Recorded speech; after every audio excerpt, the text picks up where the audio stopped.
ओम शांति। 24/9/24 की वाणी है।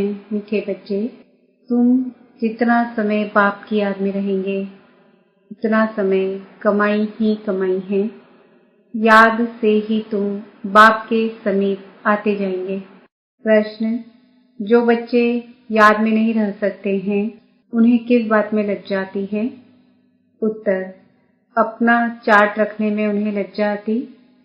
समझते हैं सच लिखेंगे तो बाबा क्या कहेंगे, लेकिन बच्चों का कल्याण इसमें ही है कि सच्चा सच्चा चार्ट लिखते रहे। चार्ट लिखने में बहुत फायदे हैं। बाबा कहते बच्चे इसमें लज्जा मत करो। ओम शांति। रूहानी बाप बैठ बच्चों को समझाते हैं। अब तुम बच्चे 15 मिनट पहले आकर यहाँ बाप की याद में बैठते हो। अब यहाँ और तो कोई काम है नहीं, बाप की याद में ही आकर बैठते हो। भक्ति मार्ग में तो बाप का परिचय है नहीं, यहाँ बाप का परिचय मिला है और बाप कहते हैं माँ में कम याद करो, मैं तो सब बच्चों का बाप हूँ। बाप को याद करने से वर्षा तो ऑटोमेटिकली याद आना चाहिए। छोटे बच्चे तो नहीं होना। भल लिखते हैं हम 5 मास व 2 मास के हैं, परंतु तुम्हारी कर्मेंद्रियां तो बड़ी है। तो रूहानी बाप समझाते हैं यहाँ बाप और वर्षे की याद में बैठना है। जानते हो हम नर से नारायण बनने के पुरुषार्थ में तत्पर हैं व स्वर्ग में जाने के लिए पुरुषार्थ कर रहे हैं। तो यह बच्चों को नोट करना चाहिए। हमने यहाँ बैठे बैठे कितना समय याद किया। लिखने से बाप समझ जाएंगे। ऐसे नहीं कि बाप को मालूम पड़ता है हर एक कितना समय याद में रहते हैं। वह तो हर एक अपने चार्ट से समझ सकते हैं। बाप की याद थी या बुद्धि कहाँ और तरफ चली गई, यह भी बुद्धि में है। अभी बाबा आएंगे तो यह भी याद ठहरी ना। कितना समय याद किया वह चार्ट में सच लिखेंगे। झूठ लिखने से तो और ही 100 गुना पाप चढ़ेगा और ही नुकसान हो जाएगा। इसलिए सच लिखना है। जितना याद करेंगे उतना भी कर्म विनाश होंगे। और यह भी जानते हो हम नजदीक आते जाते हैं। आखिरी जब याद पूरी हो जाएगी तो हम फिर बाबा के पास चले जाएंगे। फिर कोई तो झट नई दुनिया में आकर पाठ बजाएंगे, कोई वहां ही बैठे रहेंगे। वहां कोई संकल्प तो आएगा नहीं। वह है ही मुक्ति धाम, दुख सुख से न्यारे। सुख धाम में जाने के लिए अब तुम पुरुषार्थ करते हो। जितना तुम याद करेंगे उतना विकर्म विनाश होंगे। याद का चार्ट रखने से ज्ञान की धारणा भी अच्छी होगी। चार्ट रखने में तो फायदा ही है।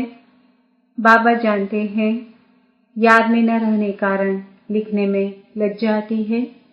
बाबा क्या कहेंगे मुरली में सुना देंगे। बाप कहते हैं इसमें लज्जा की क्या बात है। दिल अंदर हर एक समझ सकते हैं हम याद करते हैं व नहीं। कल्याणकारी बाप तो समझाते हैं नोट करेंगे तो कल्याण होगा। जब तक बाबा आए उतना समय जो बैठे उसमें याद का चार्ट कितना रहा, फर्क देखना चाहिए। प्यारी चीज को तो बहुत याद किया जाता है। कुमार कुमारी की सगाई होती है तो दिल में 1-2 की याद ठहर जाती है, फिर शादी होने से पक्की हो जाती है। बिगर देखे समझ जाते हैं हमारी सगाई हुई है। अभी तुम बच्चे जानते हो कि शिव बाबा हमारा बेहद का बाप है। भल देखा नहीं है परंतु बुद्धि से समझ सकते हो। वह बाप अगर नाम रूप से न्यारा है तो फिर पूजा किसकी करते हो, याद क्यों करते हो? नाम रूप से न्यारी बेअंत तो कोई चीज होती नहीं। जरूर चीज को देखा जाता है तब वर्णन होता है। आकाश को भी देखते हैं ना, बेअंत कह नहीं सकते।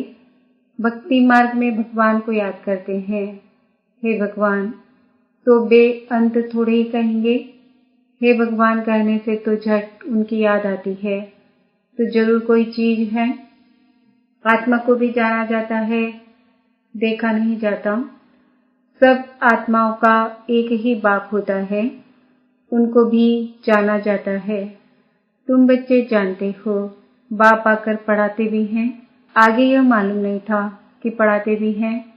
श्री कृष्ण का नाम डाल दिया है। श्री कृष्ण तो इन आंखों से देखने में आता है, उनके लिए बेअंत नाम रूप से न्यारा कह न सके। श्री कृष्ण तो कभी कहेंगे नहीं माँ में कम याद करो, वह तो सन्मुख है, उनको बाबा भी नहीं कहेंगे। माताएं तो श्री कृष्ण को बच्चा समझ गोद में बिठाती हैं। जन्माष्टमी पर छोटे श्री कृष्ण को झुलाएंगे, क्या सदैव छोटा ही है? फिर रास विलास भी करते हैं, तो जरूर थोड़ा बड़ा हुआ, फिर उनसे बड़ा हुआ। वह क्या हुआ, कहाँ गया, किसको भी पता नहीं। सदैव छोटा शरीर तो नहीं होगा ना, कुछ भी ख्याल नहीं करते हैं। यह पूजा आदि की रस्म चली आती है, ज्ञान तो कोई में है नहीं। दिखाते हैं श्री कृष्ण ने कंसपुरी में जन्म लिया, अब कंसपुरी की तो बात ही नहीं, कोई का भी विचार नहीं चलता। भक्त लोग तो कहेंगे श्री कृष्ण हाजिरा हुजूर है, फिर उनको स्नान भी कराते हैं, खिलाते भी हैं। अब वह खाता तो नहीं, रखते हैं मूर्ति के सामने और खुद खा लेते हैं। यह भी भक्ति मार्ग हुआ ना। श्रीनाथ जी पर इतना भोग लगाते हैं, वह तो खाता नहीं, खुद खा जाते हैं। देवियों की पूजा में भी ऐसे करते हैं, खुद ही देवियां बनाते हैं, उनकी पूजा आदि कर फिर डुबो देते हैं। जेवरात आदि उतार कर डुबोते हैं, फिर वहां तो बहुत रहते हैं, जिसको जो हाथ में आया वह उठा लेते हैं। देवियों की ही जास्ती पूजा होती है। लक्ष्मी और दुर्गा दोनों की मूर्तियां बनाते हैं। बड़ी मम्मा भी यहाँ बैठी है ना, जिसको ब्रह्मा पुत्रा भी कहते हैं। समझेंगे ना कि इस जन्म और भविष्य के रूप की पूजा कर रहे हैं। कितना वंडरफुल ड्रामा है। ऐसी ऐसी बातें शास्त्रों में आ न सके। यह है प्रैक्टिकल एक्टिविटी। तुम बच्चों को अब ज्ञान है, समझते हो। सबसे जास्ती चित्र बनाए हैं आत्माओं के। जब रुद्र यज्ञ रचते हैं तो लाखों शालिग्राम बनाते हैं। देवियों के कब लाखों चित्र नहीं बनाएंगे। वह तो जितने पुजारी होंगे उतनी देवियां बनाते होंगे। वह तो एक ही टाइम पर लाख शालिग्राम बनाते हैं। उनका कोई फिक्स दिन नहीं होता है, कोई मुहूर्त आदि नहीं होता है, जैसे देवियों की पूजा फिक्स टाइम पर होती है। सेठ लोगों को तो जब ख्याल में आएगा कि रुद्र या शालिग्राम रचे तो ब्राह्मण बुलाएंगे। रुद्र कहा जाता है एक बाप को, फिर उनके साथ ढेर शालिग्राम बनाते हैं। वो सेठ लोग कहते हैं इतने शालिग्राम बनाओ, उनकी तिथि तारीख कोई मुकर्रर नहीं होती। ऐसे भी नहीं कि शिव जयंती पर ही रुद्र पूजा करते हैं, नहीं, अक्सर करके शुभ दिन बृहस्पति को ही रखते हैं। दीपमाला पर लक्ष्मी का चित्र थाली में रखकर उनकी पूजा करते हैं, फिर रख देते हैं। वह है महालक्ष्मी। युगल है ना। मनुष्य इन बातों को जानते नहीं। लक्ष्मी को पैसे कहाँ से मिलेंगे, युगल तो चाहिए ना। तो लक्ष्मी नारायण युगल है, नाम फिर महालक्ष्मी रख देते हैं। देवियां कब हुई, महालक्ष्मी कब होकर गई, यह सब बातें मनुष्य नहीं जानते हैं। तुमको अब बाप बैठ समझाते हैं। तुम्हारे में भी सबको एक रस धारणा नहीं होती है। बाबा इतना सब समझाकर फिर भी कहते शिव बाबा याद है, वर्षा याद है। मूल बात है यह, भक्ति मार्ग में कितना पैसा वेस्ट करते हैं। यह तुम्हारी पाई भी, यहाँ तुम्हारी पाई भी वेस्ट नहीं होती है। तुम सर्विस करते हो सॉल्वेंट बनने के लिए। भक्ति मार्ग में तो बहुत पैसे खर्च करते हैं, इंसॉल्वेंट बन पड़ते हैं, सब मिट्टी में मिल जाता है। कितना फर्क है। इस समय जो कुछ करते हैं वह ईश्वरीय सर्विस में शिव बाबा को देते हैं। शिव बाबा तो खाते नहीं हैं, खाते तुम हो। तुम ब्राह्मण बीच में ट्रस्टी हो, ब्रह्मा को नहीं देते हो, तुम शिव बाबा को देते हो। कहते हैं बाबा आपके लिए धोती कमीज लाई है। बाबा कहते हैं इनको देने से तुम्हारा कुछ भी जमा नहीं होगा, जमा वह होता है जो तुम शिव बाबा को याद कर इनको देते हो। फिर यह तो समझते हो ब्राह्मण शिव बाबा के खजाने से ही पलते हैं। बाबा से पूछने की दरकार नहीं है कि क्या भेजूं, यह तो लेंगे नहीं, तुम्हारा जमा ही नहीं होगा। अगर ब्रह्मा को याद किया तो ब्रह्मा को तो लेना है शिव बाबा के खजाने से, तो शिव बाबा ही याद पड़ेगा। तुम्हारी चीज क्यों लेवे, बीके को देना भी रॉन्ग है। बाबा ने समझाया है तुम कोई से भी चीज लेकर पहनेंगे तो उनकी याद आती रहेगी। कोई हल्की चीज है तो उनकी बात नहीं, अच्छी चीज तो और ही याद दिलाएगी। फलाने ने यह दिया है, उनका कुछ जमा तो होता नहीं, तो घाटा पड़ा ना। शिव बाबा कहते हैं माँ में कम याद करो, मुझे कपड़े आदि की दरकार नहीं। कपड़े आदि बच्चों को चाहिए, वह शिव बाबा के खजाने से पहनेंगे। मुझे तो अपना शरीर है नहीं, यह तो शिव बाबा के खजाने से लेने के हकदार हैं। राजाई के भी हकदार हैं। बाप के घर में ही बच्चे खाते पीते हैं ना। तुम भी सर्विस करते, कमाई करते रहते हो। जितनी सर्विस बहुत, उतनी बहुत कमाई होगी। खाएंगे पिएंगे शिव बाबा के भंडारे से, उनको नहीं देंगे तो जमा ही नहीं होगा। शिव बाबा को ही देना होता है। बाबा आपसे भविष्य 21 जन्मों के लिए परमा परमपति बनेंगे। पैसे तो खत्म हो जाएंगे, इसलिए समर्थ को हम दे देते हैं। बाप समर्थ है ना, 21 जन्मों के लिए वह देते हैं। इनडायरेक्ट भी ईश्वर अर्थ देते हैं ना। इनडायरेक्ट में इतना समर्थ नहीं है, अभी तो बहुत समर्थ है क्योंकि सन्मुख है। वर्ल्ड ऑलमाइटी अथॉरिटी इस समय के लिए है। ईश्वर अर्थ कुछ दान पुण्य करते हैं तो अल्पकाल के लिए कुछ मिल जाता है। यहाँ तो बाप तुमको समझाते हैं मैं सन्मुख हूँ, मैं ही देने वाला हूँ। इसने भी शिव बाबा को सब कुछ देकर सारे विश्व की बादशाही ले ली ना, यह भी जानते हो। इस व्यक्त का ही अव्यक्त रूप में साक्षात्कार होता है। इनमें शिव बाबा आकर बच्चों से बात करते हैं। कभी भी यह ख्याल नहीं करना चाहिए हम मनुष्य से लेवे। बोलो शिव बाबा के भंडारे में भेज दो, इनको देने से तो कुछ नहीं मिलेगा और ही घाटा पड़ जाएगा। गरीब होंगे करके 3-4 रुपए की कोई चीज तुमको देंगे, इनसे तो शिव बाबा के भंडारे में डालने से पदम हो जाएगा। अपने को घाटा थोड़ी ही डालना है। पूजा अक्सर देवियों की ही होती है, क्योंकि तुम देवियां ही खास निमित्त बनती हो ज्ञान देने के। भल गोप भी समझते हैं, परंतु अक्सर करके तो माताएं ही ब्राह्मणी बन रास्ता बताती है, इसलिए देवियों का नाम जास्ती है। देवियों की बहुत पूजा होती है। यह भी तुम बच्चे समझते हो।